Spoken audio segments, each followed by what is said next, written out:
Et si vous aviez déjà vécu avant?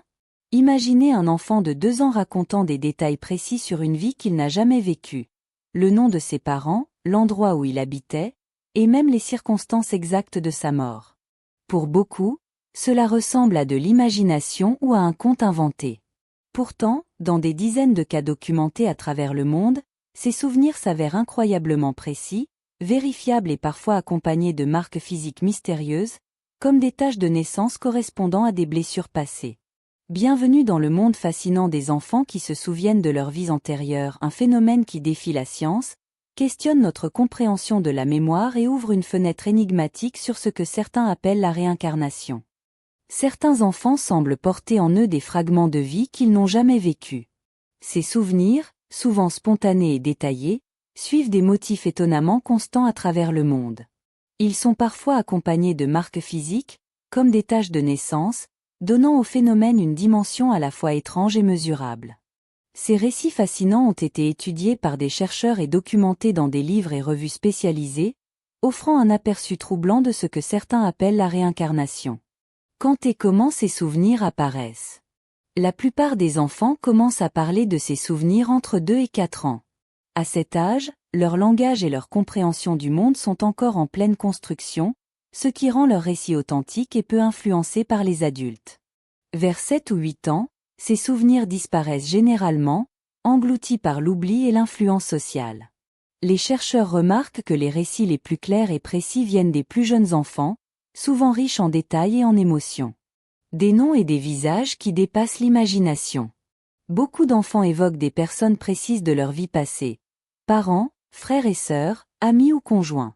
Ces noms et ces détails peuvent ensuite être vérifiés auprès des familles concernées, et souvent, l'enfant décrit des informations qu'il n'aurait pas pu connaître autrement.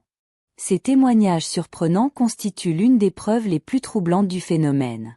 Des lieux méconnus mais exactement reconnus. Certains enfants parlent de villes, de maisons ou de rues que leur famille n'a jamais visitées. Dans des cas documentés, ils ont même guidé des adultes vers ces endroits avec une précision incroyable, reconnaissant bâtiments et intérieurs. Ces détails, vérifiés par des enquêteurs indépendants, semblent dépasser toute imagination ou apprentissage classique. La marque de la mort. Dans environ 70% des cas, les souvenirs concernent des morts violentes ou soudaines.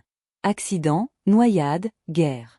Les enfants racontent ces événements avec des émotions et des sensations très vives, parfois en lien avec la peur ou la douleur, donnant à leur récit une intensité qui intrigue les chercheurs. Des signes sur le corps. Un autre élément étonnant, certaines marques de naissance ou malformations chez l'enfant correspondent à des blessures ou traumatismes subis dans la vie passée évoquée. Par exemple, une tache sur la poitrine peut correspondre à une blessure par balle mortelle. Ces correspondances biologiques apportent un indice supplémentaire, tangible, qui rend le phénomène encore plus fascinant. Exemple célèbre de réincarnation vérifié James Leninger, États-Unis.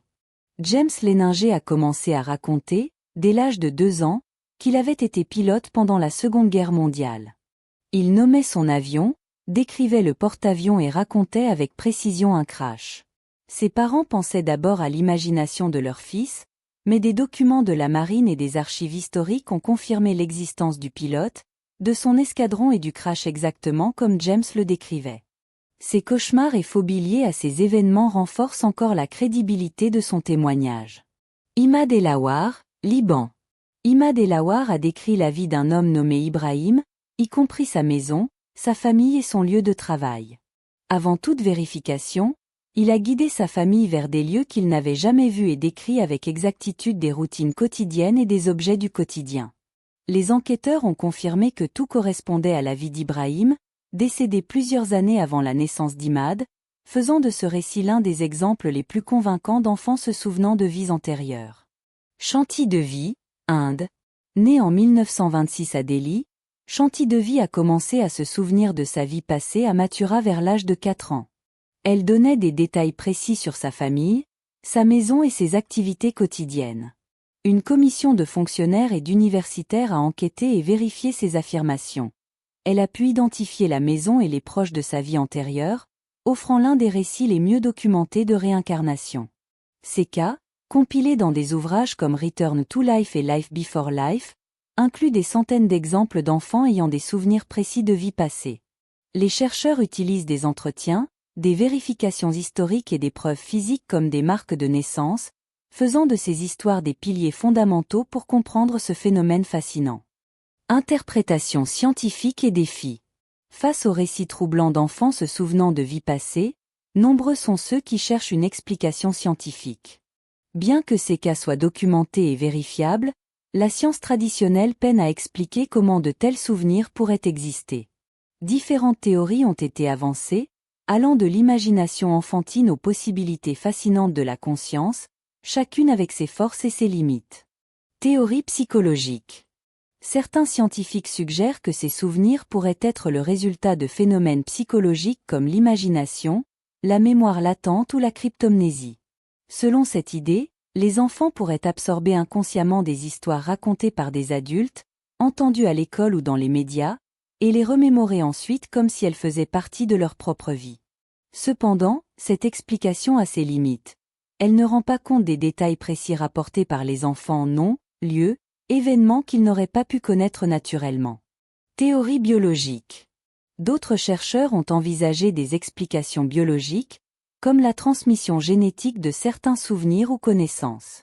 Mais la science actuelle ne soutient pas l'idée que des souvenirs personnels détaillés, comme des événements précis, des relations ou des lieux géographiques puissent être stockés dans l'ADN.